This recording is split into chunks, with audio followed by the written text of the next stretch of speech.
Je suis un homme de 38 ans et je suis marié à une femme de 41 ans depuis environ 15 ans. Nous avons 2 enfants qui sont encore à l'école élémentaire. Au début de notre relation, tout allait bien et il n'y avait aucun problème avec notre vie sexuelle. Cependant, les choses ont pris une mauvaise tournure peu de temps après notre mariage. Il y avait beaucoup de raisons à cela, mais les solutions que nous avons essayées ont toujours semblé changer, ce qui rendait difficile pour nous de suivre. Je me sentais comme si je devais constamment répondre à de nouvelles attentes. Cela m'a épuisé chaque fois que je pensais avoir résolu un problème. Il semblait y avoir toujours un autre problème qui m'attendait. Il y a quelques semaines, je suis sortie de notre maison. Elle m'avait dit en décembre qu'elle s'identifiait comme asexuelle, ce qui signifie qu'elle ne ressent pas d'attirance sexuelle.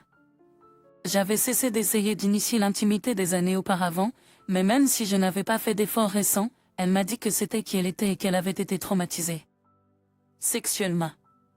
Il y a environ 7 ou 8 ans, nous avons commencé une thérapie pour essayer de résoudre nos problèmes sexuels.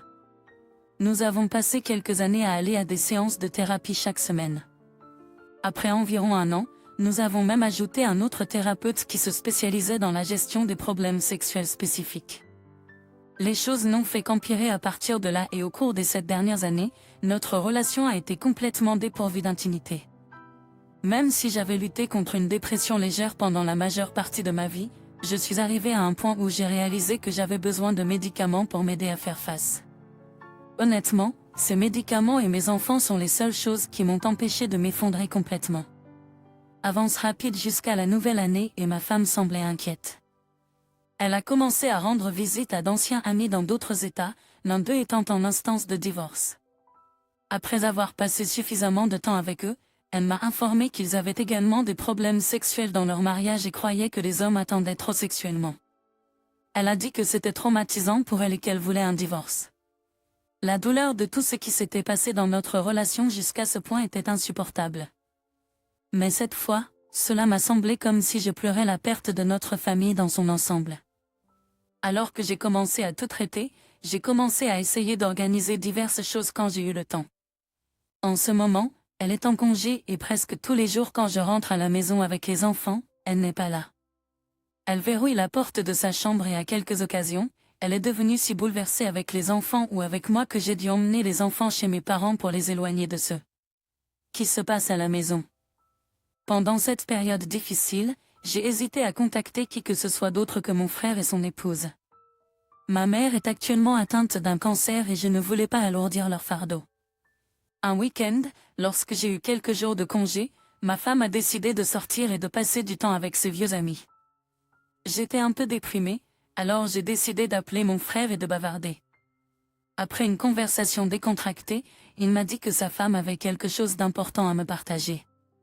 C'était comme si le temps s'était arrêté pendant un moment.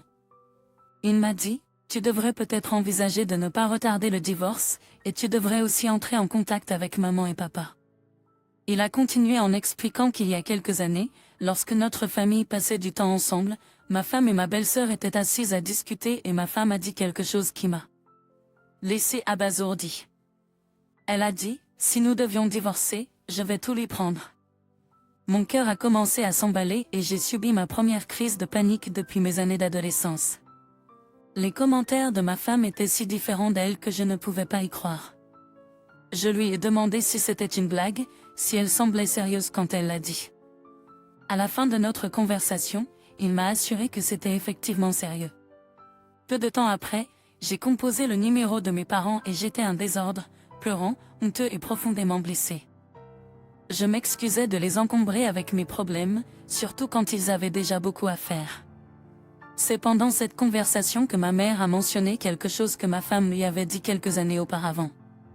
Ma femme avait exprimé de la jalousie envers l'un de mes cousins qui avait récemment divorcé, admirant leur force de prendre cette décision.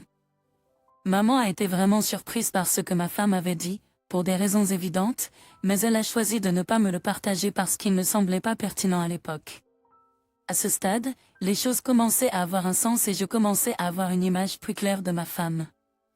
J'avais toujours soupçonné quelque chose, mais chaque fois que j'essayais d'en discuter, elle m'a rejeté, disant que j'étais paranoïaque, que j'avais des problèmes de confiance et que ce n'était pas son genre. Cela m'a fait remettre en question mon instinct au fur et à mesure que les mois ont passé. J'ai continué à essayer de rassembler des informations sur nos factures, nos impôts et d'autres affaires importantes. Entre-temps, le comportement de ma femme est devenu de plus en plus imprévisible. Elle semblait être partie chaque fois qu'elle le pouvait. Et elle voulait désespérément quitter notre maison. Elle a exprimé son aversion profonde d'être là. Elle a trouvé un endroit où rester avec la mère plus âgée de l'amie de sa fille qui ne demandait pas beaucoup de loyer. Il y a quelques semaines, après qu'elle soit rentrée d'une soirée avec ses amis, nous nous sommes assis avec nos enfants pour leur expliquer ce qui se passait. L'un de nos enfants était assez bouleversé et a serré sa mère dans ses bras, tandis que l'autre semblait traiter la situation tranquillement. L'enfant numéro 2 a commencé à manifester plus d'émotion lorsqu'il a appris que sa mère emmenait le chien avec elle. Moins d'une semaine plus tard, elle déménageait, un peu plus tôt que nous ne l'avions initialement prévu. C'était parce que je devais travailler très tôt à l'hôpital et que ce serait difficile pour elle d'être à la maison à 2 heures du matin pour s'occuper des enfants. Le jour est arrivé où elle déménageait. Mes parents étaient venus chercher les enfants, mais ma femme n'a même pas donné de bonnes adieux à mes parents. Il y a moins d'une semaine après qu'elle se soit installée ailleurs, je me suis finalement rencontrée avec un avocat et j'ai initié la procédure judiciaire. Elle semblait désireuse de coopérer avec mon avocat et de signer tous les documents nécessaires pour faire avancer les choses. Lorsque les enfants étaient avec moi, elle n'a pas fait d'effort pour les contacter. Elle n'a passé que quelques jours avec eux, et d'après ce que mes enfants m'ont dit, ces jours-là ont surtout consisté en de l'exercice et à être sur son téléphone. Il semblait qu'elle ne s'intéressait pas beaucoup aux enfants, sauf quand il s'agissait de maintenir son apparence. Il y a plus de détails, mais je n'irai pas dans ces détails. Depuis qu'elle s'est installée ailleurs, je me suis progressivement sentie plus à l'aise avec la situation et j'ai fait de mon mieux pour maintenir une atmosphère paisible. Je suis même allée jusqu'à lui apporter des courses lorsque les enfants lui rendaient visite parce qu'elle était à court d'argent et n'avait rien à manger.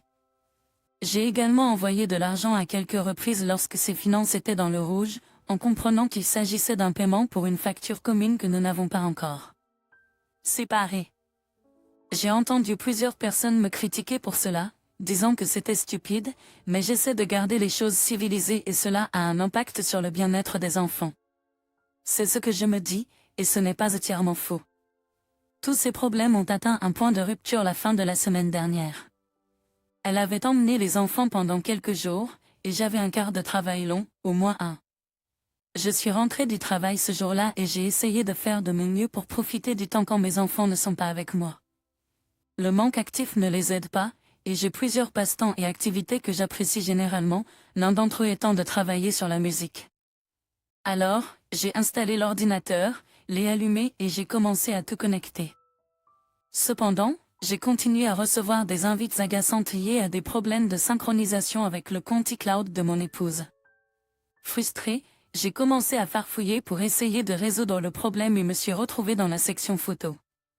Si vous pensez savoir ce qui s'est passé ensuite, vous avez absolument raison. Même si elle avait effacé l'ordinateur avant de partir, certaines choses ont réussi à glisser. J'ai été tout à coup confrontée à des centaines de photos et de vidéos, certaines d'entre elles très explicites, me montrant qu'elle me trompait avec un ami commun depuis quelques mois. C'était une découverte dévastatrice, et je me suis sentie comme si j'avais gaspillé les 15 dernières années de ma vie en étant mariée à une image qu'elle avait projetée. Le lendemain de ma découverte de ces preuves, elle a ramené les enfants à la maison, et j'ai fait de mon mieux pour garder mon sang-froid. Je ne l'ai pas confrontée à ce sujet et j'ai essayé d'agir normalement pour le bien de mes enfants. Il y a plus à cette histoire que je pourrais peut-être partager à l'avenir, mais pour l'instant, je voulais publier ceci comme un message à ceux qui traversent des luttes similaires. Une partie de moi est heureuse. Une partie de moi est heureuse d'avoir fait l'effort de tenter de réparer les choses, car si cette révélation n'était pas venue à la lumière, je pourrais avoir regretté de ne pas avoir essayé plus fort. L'autre partie de moi voulait souligner l'importance de faire confiance à son instinct. Parfois, ça ne vous semble pas juste. Ne laissez personne vous convaincre du contraire. Je ne dis pas que votre instinct est toujours juste, mais il ne devrait jamais être ignoré. J'essaierai de fournir plus de détails pour combler les lacunes. Premièrement, la personne avec qui elle me trompait n'est pas mariée. C'est un ancien petit ami à elle. J'ai finalement trouvé le message qu'elle lui avait envoyé lorsque nous étions en thérapie, discutant d'un rêve qu'elle avait fait à propos de s'amuser avec lui. À la fin du message, elle lui a dit de ne pas en parler parce que je surréagirais. Lorsque je l'ai confrontée à ce sujet à l'époque, elle l'a balayé en disant que j'étais en train de surréagir et que même notre thérapeute avait dit que ce n'était rien. Curieusement, notre thérapeute était le même que celui qu'elle avait vu lorsqu'elle était adolescente et dans la vingtaine. Je veux être claire, je n'ai pas l'intention de partager des photos d'elle. Je les vois comme une preuve irréfutable de son adultère. Oui, ils sont horodatés et je prévois de partager toutes ces informations avec mon avocat. Depuis le début de janvier, je documente ce qui se passe chaque jour, en notant les heures et les détails de ses actions et interactions avec les enfants. Maintenant qu'elle a son propre endroit, je ne pourrai plus enregistrer les vidéos de ses interactions. Cependant, j'ai pensé à enregistrer des audios de nos interactions en personne si je peux trouver un moyen, et mon avocat m'a encouragé à le faire. En ce moment, elle semble assez éprise de cet autre gars et semble désireuse d'aller de l'avant avec le divorce, surtout parce qu'elle aurait droit à la moitié de mon 401K. Quant à nos actifs, nous les avons réellement divisés assez amicalement avant qu'elle ne déménage. La vérité est que nous n'avions pas beaucoup d'actifs à diviser. Nous avons vendu notre maison à la fin de l'année dernière et nous avons emménagé dans la vieille maison de mes parents, qui est dans un trust et non possédée par l'un de nous, grâce à la prévoyance de mes parents. Nous avons divisé l'argent que nous avons fait en vendant la maison également. Malheureusement, ma femme a réussi à dépenser environ 14 000 $ de sa part en moins de 2 mois, et il n'y a pas grand-chose à montrer pour. Une partie de cet argent a été utilisée pour son partenaire d'affaires, et j'ai une facture de 100 $ comme preuve. Il pourrait y en avoir plus. Initialement, lorsqu'il s'agissait d'arrangement de garde, nous étions d'accord sur une session 50-50 sans aucune pension alimentaire ou pension alimentaire pour enfants. Cependant, maintenant que cette récente tournure des événements est apparue, mon avocat a mentionné que la session initiale n'aurait pas beaucoup d'importance juridiquement, mais il l'inclurait si je le souhaitais. À ce moment-là, je lui ai dit de ne pas s'en soucier, puisque rien de tout cela n'était encore apparu. Environ une semaine plus tard, j'en ai parlé à elle de l'arrangement de garde et je lui ai suggéré qu'il pourrait devoir être de 60 à 40 en ma faveur pour que je sois le gardien principal. L'aidante m'a étonnamment convenu sans aucune résistance. Je crois qu'elle est tellement préoccupée par ce qui se passe dans sa vie en ce moment qu'elle veut maintenir l'apparence d'être une bonne mère. Sa propre mère lui parle fréquemment et semble supposer qu'elle n'abandonne pas ses enfants, ce qui ne fait qu'ajouter à l'anxiété de ma femme. Après avoir publié un message sur Reddit hier, j'ai reçu un message de sa part me demandant de l'appeler, ce qui était inhabituel car elle communique généralement par message texte. J'étais convaincue qu'elle allait me dire qu'elle voyait quelqu'un, pas qu'elle voyait quelqu'un depuis au moins quelques mois. À ma grande surprise, ce n'était pas ce dont elle voulait parler. Lorsque je l'ai appelée, elle pleurait et m'a parlé de ses luttes avec la physiothérapie pour son orteil, qu'elle s'est blessée au travail l'année dernière. Elle était bouleversée car la thérapie ne se passait pas bien et elle ne pouvait pas bouger son orteil correctement. Elle a mentionné qu'elle n'était pas censée conduire ou faire de l'exercice intense, ce qui m'a fait sourire intérieurement et sourire pour la première fois depuis que j'ai découvert les photos et les vidéos. Elle a également mentionné qu'elle n'avait pas d'argent et qu'il y avait une incertitude quant à la personne avec qui elle vivait, qui pourrait vendre la maison bientôt. Lorsqu'elle retournera au travail, elle ne sait pas comment elle s'occupera des enfants. Elle a vu les enfants pendant des week-ends partiels pendant les 2 dernières semaines, mais a mentionné qu'elle avait beaucoup de projets en ville pour le week-end à venir et ne pouvait pas les voir. À ce moment-là, j'ai décidé de redevenir accommodant comme je l'étais avant. J'ai supposé que nous trouverions un moyen et établirions une routine pour nous assurer qu'elle puisse voir régulièrement les enfants. Cependant, elle a ensuite mentionné que son plan de déménager plus près de nous pourrait ne pas fonctionner en raison de coûts potentiellement élevés et qu'elle devrait peut-être déménager encore plus loin qu'elle ne l'est actuellement à environ 15 miles d'ici. Son emplacement proposé serait d'environ 35 miles d'ici. Je lui ai dit que nous pourrions toujours régler les choses, mais qu'elle pourrait voir les enfants moins souvent. Surprenamment, elle n'a pas hésité et presque comme si c'était planifié. Elle a mentionné qu'elle pourrait devoir déménager dans l'état voisin car elle pourrait gagner plus d'argent là-bas, malgré le coût de la vie plus élevé. Cela la placerait à environ 70 à 90 miles d'ici, selon l'itinéraire, ce qui signifierait qu'elle verrait probablement les enfants encore moins fréquemment. Je n'arrivais pas à imaginer comment un déménagement d'une telle distance fonctionnerait avec l'horaire des enfants et nos responsabilités partagées. J'ai commencé à ressentir un malaise croissant. Il semble qu'elle se désintéresse de plus en plus de nos enfants avec le temps, comme si elle essayait de se débarrasser de ses responsabilités parentales en moi. Je ne pouvais pas comprendre pourquoi elle voulait déménager si loin, loin des enfants que nous avons apportés dans ce monde. Je suis entrée en mode investigation pour résoudre l'énigme. J'ai regardé le compte de médias sociaux de son partenaire et j'ai trouvé des informations révélatrices sur son partenaire d'affaires. C'était une révélation dure à avaler. Elle était prête à abandonner ses propres enfants juste pour être plus proche de son amant. Son amant vient de décrocher un emploi dans cette région, c'est pourquoi elle veut déménager et abandonner nos enfants et toutes les responsabilités parentales à moi. En même temps, elle a agi en tant que mère responsable parmi la famille et les amis. Je n'allais pas changer ma vie et mon horaire selon le bon vouloir de son amant. La réalisation m'a laissé le cœur brisé et en colère. Je ne pouvais pas la laisser échapper à sa responsabilité en tant que parent tout en maintenant l'apparence d'une mère. J'ai contacté mon avocat et déposé une requête pour qu'elle renonce à ses droits en tant que parent. Elle m'a appelé, me réprimandant à ce sujet, et je lui ai fait face avec la vérité sur la raison pour laquelle elle part, à cause de son partenaire d'affaires. J'ai essayé de la convaincre de me signer les enfants. Pendant notre conversation, je sentais qu'elle était d'accord avec ça, mais elle a changé d'avis. Lorsque j'ai mentionné que je ne le garderais pas pour moi, sa réaction a été un mélange de colère et de surprise. Elle a refusé de renoncer à ses droits parentaux, s'accrochant à l'illusion de la maternité, même si ses actions disaient autre chose. Elle ne se souciait pas des enfants, seulement de ses propres désirs. La frustration et la détermination m'ont poussé à l'exposer à sa famille. Je voulais qu'il sache la vérité sur la personne qu'elle est devenue. C'était une démarche douloureuse, mais que je jugeais nécessaire pour assurer l'avenir de mes enfants. Lorsqu'elle s'est rendue compte de ce que j'avais fait, elle m'en a voulu et a insisté sur le fait qu'elle allait quand même partir et n'avait pas l'intention de renoncer à ses droits de mère, car nous pouvions assurer la coparentalité à distance.